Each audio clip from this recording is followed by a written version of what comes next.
Okay, today we'll be talking about what province in Canada is best for international students. Well, that answer is simple, but not as simple. Now, Canada has a lot of provinces. Okay, let me start with the province where I am. Of course, that is the best. Okay, that's not what I mean. I mean, that is the one I would advise that you come to. Maybe so that I can see you as well. Okay, but let me tell you why. So I'm currently in Ontario, which is a province in Canada. Is the most populated province in Canada, and we have a lot of economic activities and a lot of schools in Ontario. So if you're an international student and you're thinking of coming to Canada, I will definitely say apply to schools in Ontario, right? Because you have a lot of choices and you can decide which school to go to. And now the thing is that Ontario weather is also so cool, really. So obviously there are months in the year where Ontario has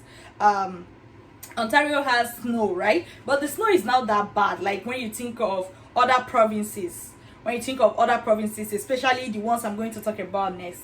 So Ontario is a good place for you to come to. It's easier to find job when you're in Ontario, okay? And you have a lot of schools you can choose from. Now, are there other provinces? Yes.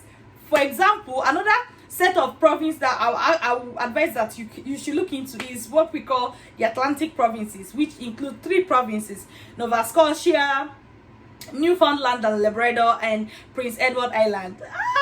Of course, even if you hear the name Prince Edward Island, you will see that it is a place that will have a lot of water. So the good side about those provinces is that they have a lot of programs that are welcoming. They have a lot of programs that welcome newcomers, right? But also,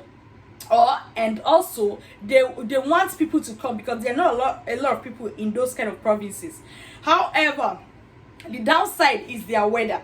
Their weather is always cold. It's very cold. You have a lot of snow there.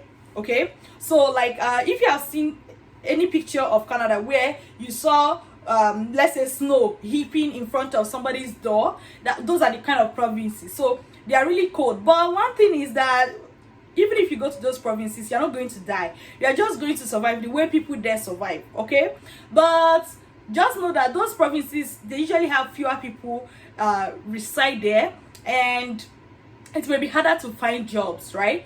But one thing I want you to take away today is this: that permanent interest, no permanent province. Permanent interest, no permanent province. So if you're looking to study or to come to Canada, especially if you're coming to study, don't focus your mind on going to only one province. Check out as many provinces as possible. Apply to schools all over.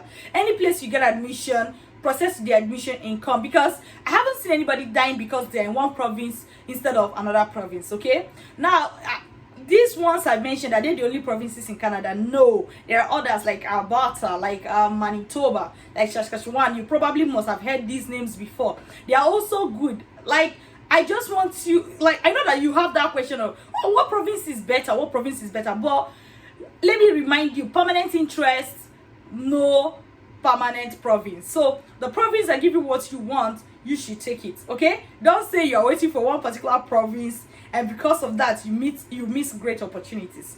Well, I'm going to be bringing you some more news. This is Dr. Linda Iheme. Of course, you know I'm an educational consultant. My background, I'm a dentist as well. That's where the doctor came from. Anyways, so till I see you again, no permanent province, but what? Permanent interest. Thank you.